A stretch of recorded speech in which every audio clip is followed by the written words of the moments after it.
So once you kind of got going, what barriers did you experience? What was tough for you? Oh gosh. So okay. I think I need a couch now because this is like a confession. Really addressing. Let's go there. Okay, fine. I'm gonna go there. Really addressing my diet. Because I'm not the type of person that's like, oh, I want to lose 10 pounds, I want to lose 15 pounds.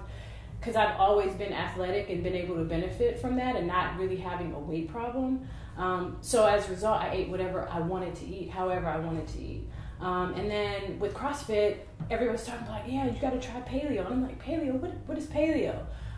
So tried that. So really addressing the way I eat, I think helped me, or was a barrier, still is a barrier.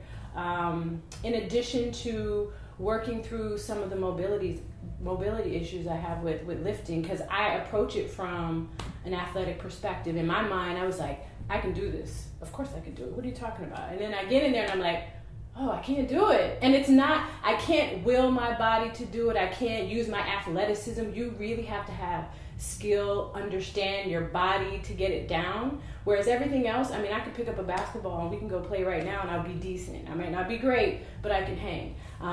Snowboarding, I got on the mountain for the first time, jumped on the board, no problem. Like there are certain things I'm able to pick up.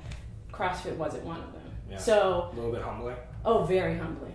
But that's what I loved about it, because it challenged me to be better, to that whole human potential thing where I can kind of exceed my own expectations. Yeah, sure. And then for you sort of transitioned into wanting to compete in the sport. Can you kind of talk about that, just the process of recognizing that aspect and admitting to yourself that that's a path that you want to go down? So it's interesting because I think in general CrossFit is probably a sport of 20-somethings. You see more people kind of in that post-college where they were an athlete coming into the sport to sustain that whole athletic thing that they did in college, or you see people that just, it's really about the whole sport of it, and they're usually in their 20s.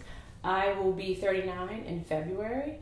So for me, it's more, it's also seeing what I can push myself to, because I am not the stereotypical CrossFitter, right? The average age, the average fitness capability. So for me, it's more like I want to just see if I can do it. I want to see if I could push my body to a level that these 20-somethings do and be just as good. So when I think about it, I can't remember her name, but she was an Olympic swimmer, and she was like 40 years old.